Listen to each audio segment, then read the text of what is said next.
এই মানে কি আপনার ভোটকে রিগিং করা কিংবা কিংবা ইঞ্জিনিয়ারিং করার জন্য যে প্ল্যান করছিল, পরিকল্পনা করেছিল, প্রথম তার বক্তব্য কিন্তু ভাইরাল হয়েছিল। ইসলামিক ব্যাংকের সমস্ত কর্মকর্তা কর্মচারীরা কিভাবে নির্বাচন ভোট ম্যানিপুলেট করবে সেই ব্যাপারে সে যে নির্দেশ দিচ্ছিল, এই হলো সেই শফিকুল ইসলাম মাসুদ। এর কথা কি বলবেন বলেন? এরা বসে বসে শুধু ইঞ্জিনিয়ারিং করছে, আর এই যে হাসিন ভাইরা কষ্ট পাচ্ছে, খালি বিএনপি কি করতে পারলো না। বিএনপি ভাই, বিএনপি কি করবে বলেন?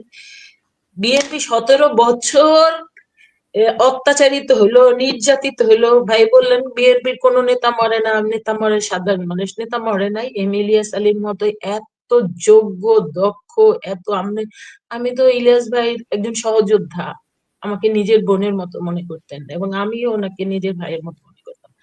তো ইলিয়াস ভাই ছিলেন আমার দলের প্রাণ। ইলিয়াস ভাই প্রত্যেকটা মানুষের, সেই ইলিয়াস ভাইকে জীবন দিতে হয় নাই, নাসিরউদ্দিন পিন্টুকে জীবন দিতে হয় নাই, তারপরে আমাদের কুমিল্লার একজন এমপি, তাকে জীবন দিতে হয়নি, আর অসংখ্য নেতাদের তো, ছাত্র নেতায় যে সুমনের বোন তুলি যে নমিনেশনটা পেলো, এটা তো ভাইয়ের জন্যই মূলতই করলো। ভাইয়ের আন্দোলন করতে গিয়ে ও নেতা হয়ে গেল। তো সুমনের সাথে, ওর সাথে আরো 7 জন ছিল। এরা ঘুম হয়নি। আমাদের তো প্রায় হাজারের উপরে নাগরিক, এবং আমাদের সালাউদ্দিন ভাইয়ের মতো নেতাকে পর্যন্ত গুম হয়ে কত বছর তাকে দেশের বাইরে থাকতে হয়েছে। এখন কি, যেই দলটা এতটা বছর ভারত বিরোধী রাজনীতি করলো, কি মানে কষ্টের বিষয়, দুঃখের বিষয়, যেই দলের কারণে সুজাতা সিং এসে 2014 সালে বললো না, কি জানি, আয়েশাদের ধরে নিয়ে গেল, বললো যে আপনার নির্বাচন করতে হবে, এক না করলে বিএনপি জামাত ক্ষমতায় চলে আসবে। সেই দলে এখন যদি বলে ভারতের আমরা দোষণ করি, এর চাইতে কষ্টের আর কি হতে পারে? আর কি পরীক্ষা দিবে বিএনপি? বিএনপি কি পরীক্ষাটা দিবে বলেন? এই যে এত কিছুর পরে তারপরে দেখা গেলেন জামাত কিন্তু 2014 সালের পরে শুধুমাত্র 2018 সালে নির্বাচনে এসে ধানের শীষের প্রতীক নিয়ে নির্বাচন করলো। কিন্তু আপনাদের মনে আছে কিনা, ধানের শীষে প্রতীক দিল সে, তারপরে যে 2018 সালের নির্বাচন যে বয়কট করলো, একদিন আগে কিন্তু তারা বয়কট করলো, বিএনপি কে কিন্তু জানালো না, না জানিয়ে তারা নিজেরা নিজেরা করলো। এরপরে এই 36 জুলাই এই মানে গুপ্ত টুপ্ত হয়ে ঠয়ে থেকে থেকে তারা কি কি অপকর্ম করলো ঠলো, তারপর করার পরে তারপরে তারা এই এই যে 36 জুলাই হলো, 36 জুলাই বিএনপি প্রায় 422 জন নেতা কর্মী জীবন দিয়েছে। 422 জন, আপনার 1400-র মধ্যে 422 জনই হচ্ছে বিএনপি। তারপরে যদি বলেন বিএনপি করে, এরপরে কি হলো, বিএনপি যেই মাত্র 36 জুলাই সংগঠিত হয়ে গেল, আমি তো প্রত্যেকটা দিনের ঘটনা জানি, কিভাবে কার কোন জায়গায় কি হয়েছে, বিএনপি কি সহায়তা দিয়েছে। তখন এই ছাত্র নেতাগুলা বললো যে আপনারা যদি, আমরাও জানি যে প্রকাশ্যে করতে গেলে, কারণ আমরা তো অনেক ধাপে থাকে, এক এক সময় এক একটা সম্রাট অনেক কিছু জানবে, এক এক সময় আমরা এক একটা কৌশল নিয়েছি, প্রায় অনেক কৌশলী একদম পিকে গিয়ে তারপরে কিন্তু ফেল করেছে।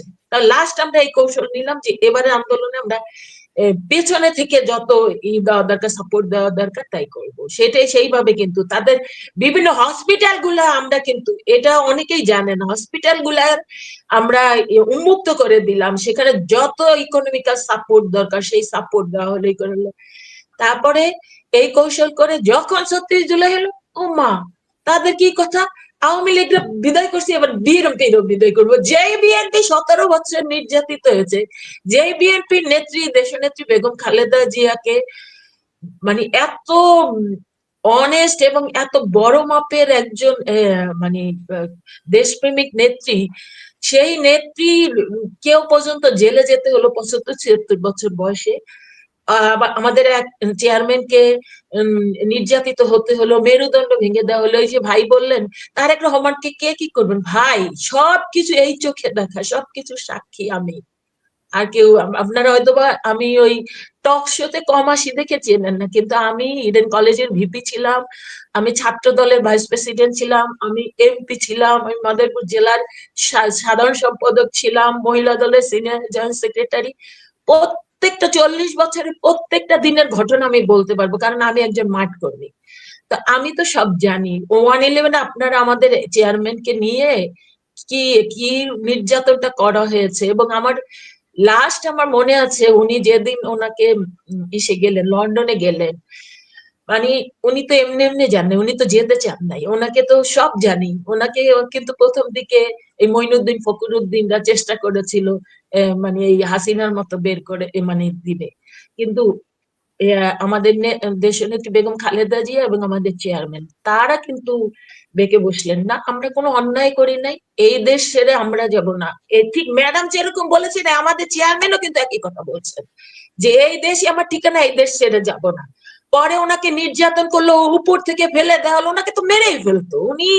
আল্লাহ অনেক রহমত আছে যেই জন্য উনি বেঁচে গিয়েছেন। আমার মনে আছে এয়ারপোর্টে যখন উনি যান, আমারই উনি এতটুকু একটা ছোট পায়ের মধ্যে ওনাকে শুয়ে রাখা হয়েছে, ওনার গায়ে একটুকু না কিন্তু মাংস ছিল না, শুধু হাড়গুলা ছিল, ওনাকে তো মেরেই ফেলা হয়েছিল।